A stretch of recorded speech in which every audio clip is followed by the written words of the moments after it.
All right, finance meeting called to order. Roll call, Ms. Jenkins, please. Ms. Richards? Present. Toller. Here. Ms. Abrams? Here. Mr. Westmoreland? Present. Mr. Duncan? Here. Mr. Anthony? Here. Mr. Moore? Here. Mr. Piazza? Here. Ms. Dominguez? Present. All right, item A, discuss accounts payable check register for June 16th through July 29th, 24, in the amount of $28,712,431.31. Mr. McNeely. This is presented for y'all's review. No action is needed. Any questions regarding the check registry? Hearing none. Item B, consider approval to publish the 24-25 annual operating budget. So we presented the budget at the last meeting for your review, and we just asked for permission to publish. There'll be a copy in the foyer, and it'll also be available online. Okay, do I hear that in form of a motion? Make a motion to accept. A motion by Mr. Dominguez, second by Mr. Duncan. Any questions? Concerns? So I think we also have to put a notice in the paper, right? We don't put the whole budget in the paper. Notice that we're going to be adopting the budget on a specific date. Any other questions? Hearing none, call for question. Voting is open.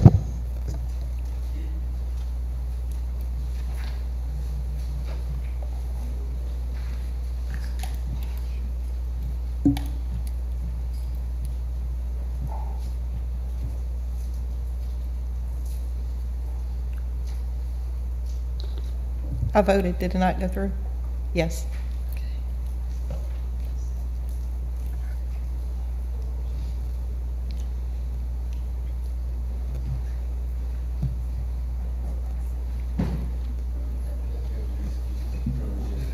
Mr. Westmoreland? I can't hear you. I thought you was on the committee. That's okay. Oh, Finance Committee. You vote yes or no? Yes. You on the Finance Committee? I'm not on the committee, but Oh, yeah. Good Lord. that's why I didn't vote. I wasn't on the committee. You're right, you're right. I called everybody, didn't I? Okay. Maybe that's Only why the mine didn't go committee- through. I'm not on that committee The either. more the merrier. I'm gonna vote As long as again. everybody votes yes, Voting we'll- is I'm gonna vote again closed. next week. Motion passes unanimous. Okay. I'm gonna vote again next week too. All right. Item C, consider approval, insurance. Good B. Item C, consider approval of the 24-25 casualty, crime, boiler and machinery, and errors and emissions insurance policies. Mr. McNeely. We have with us tonight Mr. Ryan Gamble, Mr. Austin Powell, Mr. Henry Powell for our different insurance renewals, if you have questions. The first being our general liability. We're able to reduce the premium by about $50,000 this year from last. We have decreased our limit from $3 million to $2 million. And increased our self-insured retention from $350,000 to $500,000, which is basically we're increasing how much we're self-insuring. We believe that would be prudent at this time, and we're going to accumulate those savings to have it, and hopefully we can move toward a higher self-insured in the future as we accumulate the funds. So the cost is in our favor. We're saving $50,000. Okay, do we hear that form of a motion? Do we want to handle each one of them, or do y'all want to? Just make the whole Because administration. auto insurance is also included as part of Emory and James. It's included in that premium, as well as the school board errors and omissions liability. Yeah, we'll And package them all crime together insurance. as one recommendation for the administration. So do you hear that form of a motion? Mr. Piazza, are you not on it? I'll make a motion. Mr. Trent? Second. To Second by adopt the Mr. Duncan. administration's recommendation. Okay, any questions? Where are you? Any complaints? Direct them toward Mr. Powell. Oh, I'm having a question over here. All right, go ahead. So he's asking me, if you look at the two bottom lines, total property liability, the last one is, it looks like it's 500,000, not whatever you just said, difference. Yes, there's another savings coming. This was just on the property. and Okay, casualty. okay, yeah. He's looking at the bottom line. He was asking me, so I did have a quick question. I didn't catch it. Aimed mainly at the one that we have through Berkeley. Are these all, is this one policy that Berkeley's offering, or are these multiple policies that we built into one? It's all one policy. All one policy? Okay. Except for there's the Berkeley policy. Ryan, why don't you come to the podium so we can...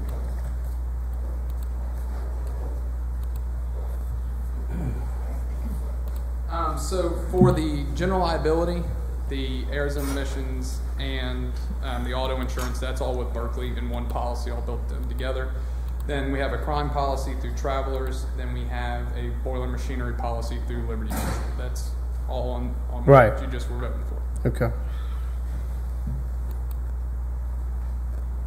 Okay, any other questions? In the past, we've actually had trouble getting quotes on some of these things. Is the competition still good right now? Yes and no.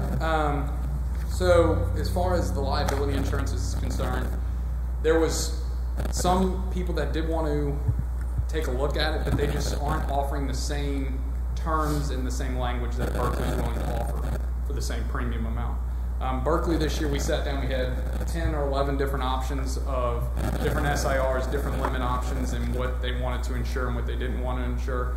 And this was the best financial decision that we were able to come up with. Okay. Any other questions? Hearing none, I'll call for a vote. Voting is open.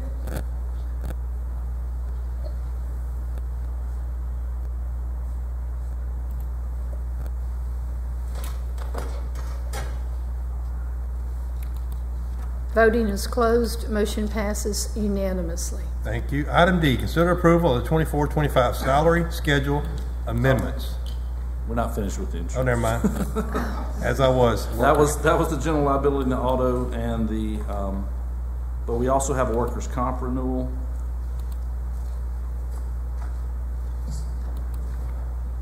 It's the same, it's the exact same premium as last year. As when we moved to this, we talked about the co-op rebate that we get with the with workers' comp. This year it was. So for the 3 months that we were with them, we got approximately, I think it was $146,000. This year, upcoming, we're projecting anywhere between $500,000 and $600,000 back to us off of this $2 million, and that number should increase. Around year 5 is when we should get about half of our premium back in a dividend check annually. Is that due to just on the reduction of the risk on our side as far as chasing down these claims, or? No, I wish it was. It's mainly on LWCC has done a very good job with their the premiums that they've gotten in and their investment side of things, and they have done very well at putting it into the market and getting a very good return on the premium. So they give it back as a dividend. Okay. Do I hear that in form of a motion then? So moved. Second. Joey? No, Joey's not on the... Oh, sorry. Oh, I'll make a motion to accept. And I'll second. Ms. Rose and Mr. Trent. Okay. Any other discussions, questions, public input? Hearing none, call for a vote. Voting's open.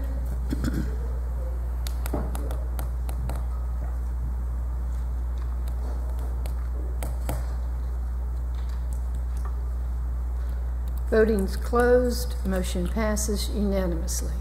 Thank you. Last insurance premium is our buildings and content, and that's the one that we have the most significant savings. We're reducing the premium from $2.7 million to $2.27 million. We're going to have $40 million of coverage for wind, hail, fire, but we're reducing our named storm coverage from $20 million to $15 million. That savings, that's what's generating the $500,000 savings. And as you know, when there's a named storm, we have FEMA backing us up. So this actually gives us the minimum required for FEMA to have the coverage. In the event we have a named storm, if we have more than $15 million worth of damage, FEMA's coming. Right. Okay. Hear that in form of a motion to accept the recommendation? Ask one more question then. What about it, like as far as deductible? The deductible on this? No. It's the same. So you guys still have the same deductibles as expiring. You have 5% per location. So a campus's value, or if a campus is damaged, 5% of the total value of the campus is what becomes the deductible for that particular campus. And then for any other loss besides a named storm, so it could be regular old wind and hail, fire, you're at $100,000 for that. Oh, okay. Is it per campus or per building? It is per campus, per location, per campus. For the named storm, regular fires or daily losses are just all lumped into that $100,000 figure. Well, it's technically a 5% of, we'll say, one of our larger campuses, Hammond or Ponchatoula. 5% would be a lot. And that's my argument. And like I said, I know the state of insurance right now. I know where we are as a state when it comes to wind and hail, especially in some of our other regions in the state. But my biggest concern with these numbers, and again, it's not PAL, it's not anything of any nature. It's when you look at our deductibles, you look at 5%, and you look at where we're going to be if there's a catastrophic thing. I know we have FEMA to back us up. So I do want this board to maybe look at possibly later down the line, looking at maybe self-insuring for some buildings, maybe looking at self-insuring for maybe some of our smaller campuses, and maybe just checking on our bigger campuses. Because, I mean, we have some locations that we probably could come out of pocket to cover wind and hail, because most of our buildings are block and brick. They've got new roofs from Ida. I mean, we've done some things to help us with mainly the main peril that we see, which is wind and hail.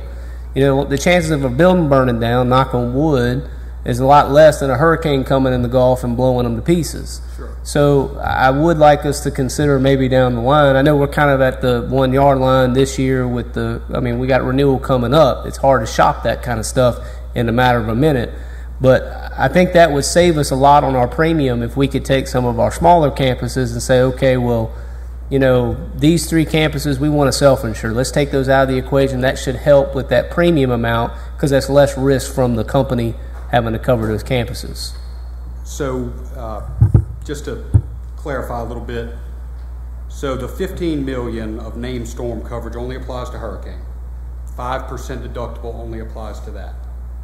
FEMA will help step in with that deductible and help do some reimbursement on that. So there was some reimbursement during Ida. They will step in a future event with that. Outside of a named storm event, any sort of wind and hail, a tornado, anything like that, not associated with a named storm, you're at just a regular $100,000, no matter the amount of locations. And last year, Mr. McNeely and I had discussed, let's do similar to what you're talking about. Let's pull off these tiny buildings. Why are we insuring a cage dugout that's $7,500? That's going to blow away and become a missile if something happens. So we looked and we scaled down items under $25,000. That actually made you guys look a lot more attractive in the market just from doing that standpoint. And then some of the other campuses, which we can always look at, but there are certain FEMA requirements with obtain and maintain, where these buildings have to carry certain amounts of insurance and things like that. But to your point, 5% is a lot. The market still is not at a point where it's ready to come back down to that 3 or 2. You guys actually had a 1% a couple years ago. Yeah. Yeah, it was a while. How did the value of our buildings go up by $300 million over the course of 5 years? So during Ida, and this is really when the property market started to harden, we looked at y'all's schedule, and we really took a hard look after Ida at what some of these buildings were valued at. You might have had some buildings, campus buildings, main school buildings, at $75 to $80 a foot. And the insurance underwriters took a very hard stance and said, we can't do that. That's not what it costs to rebuild this. So we took estimates on various ones and we started bumping up. And so the value statements are now replacement value instead of actual value of these? You were at, I'm going to say on average, these buildings were at $90 to $100 a foot. Well, some of them probably are only worth that amount, but I agree that if we had to replace that campus, it would be totally different. Right. So a lot of the buildings got bumped up. You're talking your core campus buildings, closer to 200. Brand new buildings that you guys are constructing are higher than that. But the biggest reason for the value jump, we weren't going to get hardly any looks on that. I mean, they were not going to take us serious with the values the way they were a couple years ago. And Mr. Powell, like I said, some underwriters too, when you submit this, they're gonna, when they do their internal review, they're gonna say, hold up, you're only covering this for $90 a square foot. It's a commercial building. You have to go up to our minimum, which is X. Correct. So I'm assuming that's where a lot of that got ate up too. It did, and they took the standpoint, well, you're not going to get certain broad coverages that you have today unless we make some changes here. There were some campuses during IDA that we fell short on. You guys were entitled to some more money, just the value was not there on the buildings. And none of this covers flood, right? That's a... No, sir. So you guys only have flood on the obtain and maintain required buildings by FEMA. So it's 7 or 8 locations. Yeah. Let's get this on the floor as a form of a motion, because we still don't have it on the floor yet. I'll make a motion. Mr. Trent? A second. Mr. Minguez, seconded. All right. Any other questions? So the only thing I want to add is, in response to Mr. Piazza, the $500,000 that we're saving, we plan on putting in the deductible fund so that we can begin. There's a difference between saying we're self-insured and we don't have any money. Right. That's just called rolling the dice. What we want to be is we want to build up a true self-insured fund where we then say, well, we have $2.5 million saved up. We don't have to insure for that amount. We can begin covering that and then begin reducing the premiums. Right. Okay. Any other questions? No public input. We'll call for a vote. Voting is open.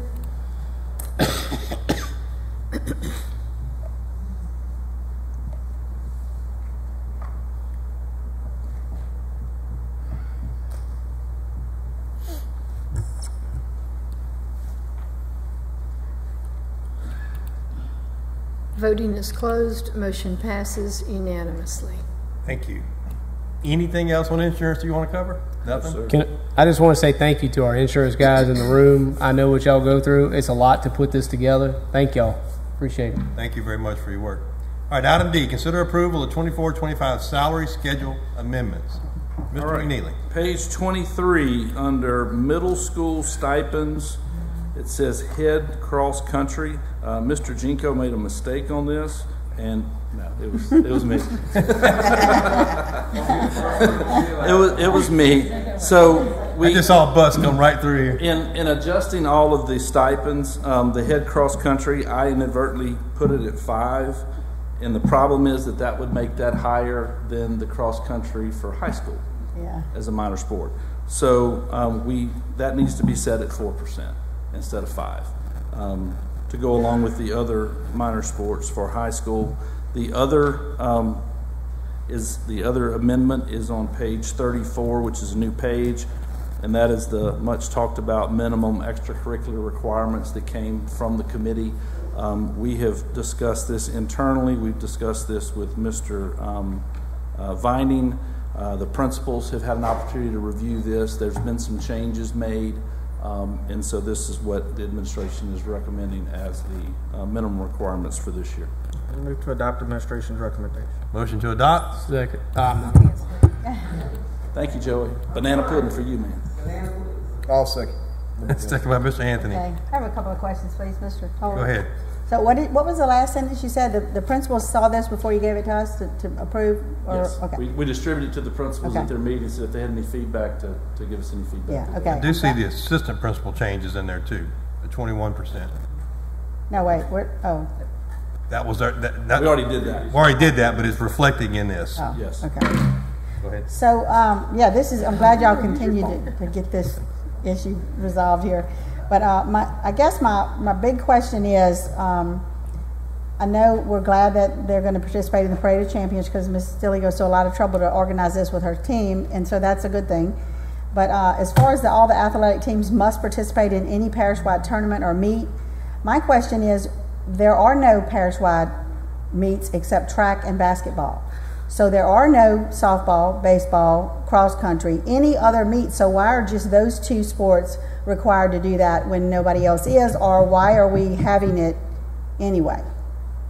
Just for those two. I don't know. I mean, I don't know if y'all are aware. They have those meets. There is no in-house tournaments for anybody but track. There could be. What I'm saying, but it's not fair to make track and basketball participate if you don't make all the other sports participate. Because, and I'm just going to, because I know at Ponchatoula with track, because my son is the track coach, and I mean, I do know that this has been an ongoing issue. They schedule, just like the basketball and all the sports, they schedule all of these major activities. Ponchatoula High hosts probably 90% of the track meets around, because we do have a fairly decent track, and we do. That is an opportunity for the track organization to make funds. If they host a track, they get gate money and all that. Well, if they are required to go to a parish track meet that nobody shows up for but them in Sumner, then they're losing a lot of money at the gate while they're over there at Sumner when nobody participates. Some of the schools in the past have signed up to be on the track team or to come to the track meet, and they might bring 1 or 2 competitors. Or they may not show up at all. I'm talking about our in-parish schools. So it just kind of takes funds away from the track program when people sign up and don't show up. So if this is a requirement that they show up, then we ought to have it as every sport, not just those 2 sports. Well, because it not doesn't really say fair. other sports. Any of them, if there is a parish-wide meet or tournament, they are required to It show could be a up. softball tournament. It could be a baseball. Just if they But have. they don't have them. That's what I'm saying. If they do, it's required. They all participate. But what I'm saying is, why do we only require, right now, we only require a parish tournament at Christmas for basketball, and we only require a track meet, according to Mr. Viney. There is no requirement for softball or baseball or cross country to mix parish tournaments. But before this, Rose, there was never a requirement to participate if the parish had a tournament. But you're not getting my point. There is a requirement to have, in Mr. Vining's directions, there is a requirement that we have a parish track meet. Who said they had to have that, is what I'm saying. Who said we had to have basketball, but nobody said we had to have softball or baseball or anything else. I see. So I'm saying if it's required, yeah, that's great. Everybody should participate. You shouldn't make just, 2 sports, though, do it if you're not going to require. My question is, Ms. Stilley, why? Who said we have to have a parish track meet? If nobody said we have to have a softball parish track meet. I would just like for that to be clarified, because it's really not fair to penalize those 2 sports, I don't look at participating in a parish tournament as a penalty. I mean, that's, Well, in it's an Ponchatoula, opportunity well, no, for- you didn't hear what I said. At Ponchatoula, if they organize, this is way back from Mr. Mate, before he retired, way back, if you host a parish track meet and you invite Hammond or Sumner or whatever, and they say, yeah, we're coming, we're going to bring X amount of kids, then, and they don't show up, then you've lost gate money, where you could have hosted another meet, not parish, another meet that you may have Denham Springs or Walker or Fontainebleau or somebody, and you may make $5,000, where you purposely hosting a parish track meet and nobody shows up to participate. You've just lost $5,000. I talked to Dr. Anafay about this, and she actually was okay with this and said whether we put it in here or not, she's requiring her sports to participate in any parish-wide If you have it. meets. So the other side of that, they can do it the next week. I mean, if they are in the parish meet, and it should help their problem of people not showing up, because if Hammond says they're coming and they don't participate, then their coach is not going to get their stipend. Well, but they got to participate now. Well, If there's a participate. parish meet, then they have to Right. participate. So we're not going to have the problem of not showing up. Correct. But the question is, I would like for administration to find out, why is it required that we have a basketball tournament every Christmas during the Christmas holiday? And why do we insist that we have a track tournament, but we don't do that for any other sport? So what you're saying is all or nothing. Yeah, I mean, that's not fair that. Gotcha. Yeah. Point taken. And that's a good thing that we can roll that up. Football has a jamboree, so that's a. But yeah, but it's not parish. It's not all parish. It was, okay. Yeah. We have a jamboree, but we play people out of parish. Yeah, yeah. This is a very good question for athletic director. Yeah, So- that's why I was hoping he was gonna be here, but I bet he doesn't know either, because it's just been done that way for so long that I'm just trying to figure out why and who said that we only have to do those two sports, but we don't have to do anybody else's sport, Okay. you know? Are we going to say that, getting to these events here, is it going to be mandatory that all bands march in the Tangipahoa Parish Fair Parade since they're off on Fair Friday? How's it worded, Mr.? We did not put that in here. If you would like to, for the bands, we put that they must participate in the Parade of Champions, and then we put that they must participate in, I think, originally it said 2 Mardi Gras parades, and we thought that's not our business. Right. That's fundraisers. 2 local parades. Right. So I would think for Ponchatoula, the Strawberry Festival and the Fair Parade would be 2. For They Mead, it would be don't, the though. Oyster Festival. Well, I think that and the Fair one would be Parade. their local fair festival parade, and then 2 should have to be the Tangipahoa Parish Fair Parade. We give them off of school that day for that. Yeah, they don't, though. They're off of school. And the whole time I was on the Tangipahoa Parish Fair Board all those years, one year, Mr. Lewis Joseph required that every band in the parish march in the parade. And it was one of the best parades that we ever had. And I just think if we're giving them off of school, they need to participate. So Well, is then that would have to be a you're motion. Are you on the committee? I'm not. That's just a Somebody suggestion. want to make that? I guess the administration could say we're willing to add would you say all performance teams must participate in the fair parade? Yep. As one of their 2 events.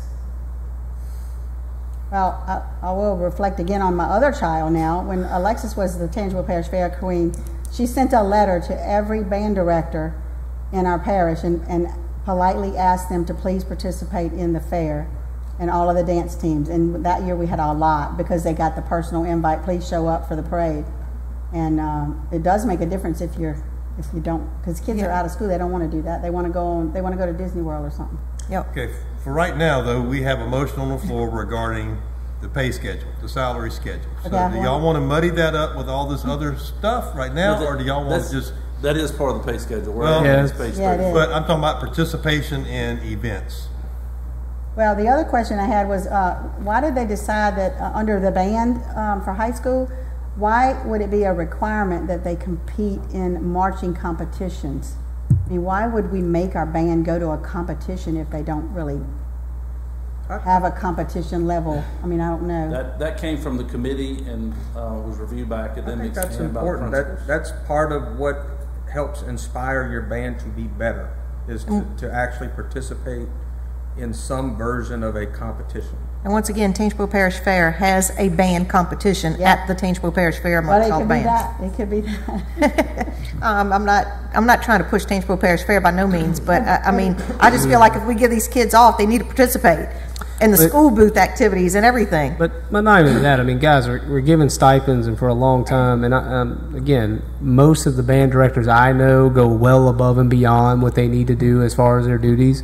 But a lot of these requirements just make sure that fundamentally they're doing what they're supposed to do as a band director, or as a coach, as a mentor on the field. Because there's been a lot of people who get a stipend who don't show up. They get 1 or 2 kids on their team, and now all of a sudden they get a stipend. That's right. These checklists, I mean, again, and they're editable, right, Mr. McNeely? We could come back if we say, hey, we're having issues with coaches with this, can be edited. I think that's fine.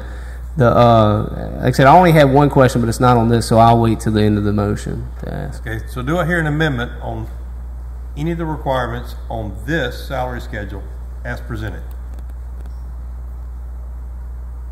Well, I guess since Robin's not on this committee, I mean, I don't know how you would word that in there for the two. I would add a sentence. 2 local parades. I mean, you could put the Tangipahoa Parish Fair. Under all athletic teams must participate, I would add a sentence that says all performance teams must participate in the Tangipahoa Parish Fair Parade. And 1 other parade. You Well, have 2. it says they have to do 2. It says already, so 1 or I don't have 2. to Okay. pass that. I can't take that right now. I mean, But I'm willing so to make that motion that they would have to participate in the fair. under the band high school, there's not a parade requirement at all. It just was that an oversight? It says 2 or more events. It just says 2 or more I think events. I think it got changed. That should. It should read parade. Same as the junior high where it says 1 or more local parades. I'm Yeah, pretty that sure it's should be supposed 2 to or be more. Good catch. That's an attorney in him. You seen that? Good catch. I don't know what the other events would be for a I band. think Dr. Fussell recommended changing that to events for some of the bands that maybe aren't quite parade ready, that they would still have an event that they would. But, That's what but I'm gosh, talking I mean, about the more. junior and middle high school bands would be less it should be. parade ready than any a high school band. that I All know right, of. so we'll change that to local parades. Okay. Can you? So, can so you here's just, the amendment then that I would, that since I guess. Okay, go ahead. It's under cheerleaders, color guard, dance, band junior high, middle school, and band high school, where it says 2 or more local parades, or where it should say 2 or more local parades, as in the band, we would add comma, one of which must be the Tangipahoa Parish Fair Parade.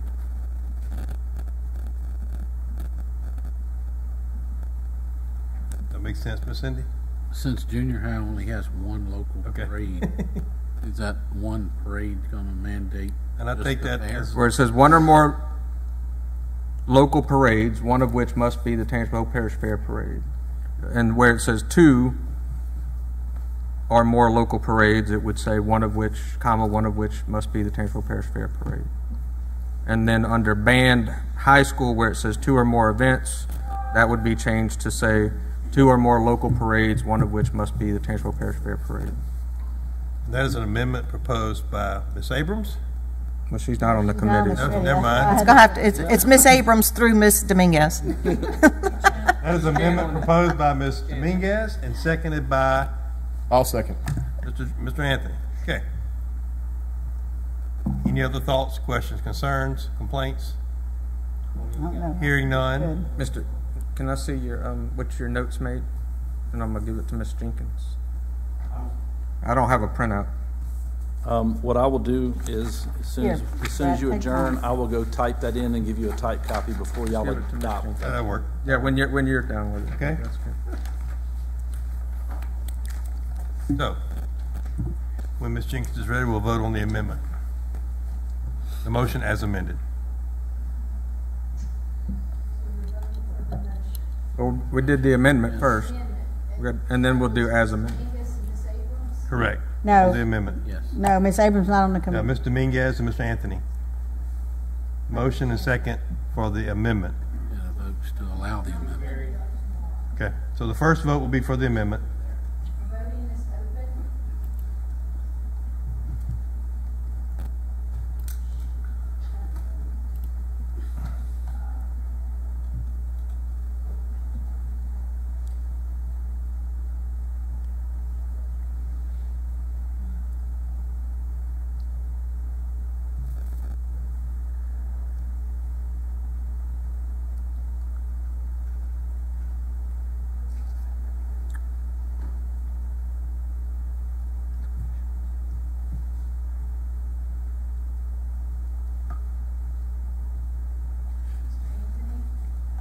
It didn't come up, I'm sorry, but yes.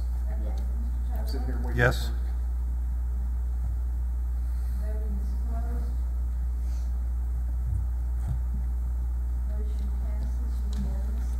All right, so I called a question on the motion as amended for the 24-25 salary schedule.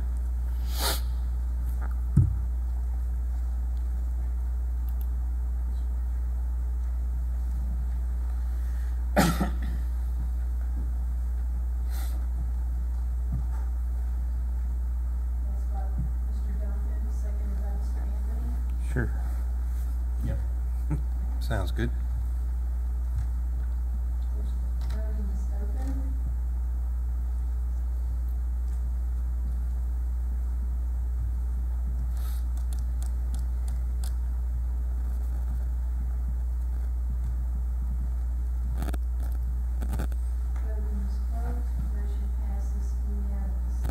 All right, thank you. Item E, last item, update on sales tax.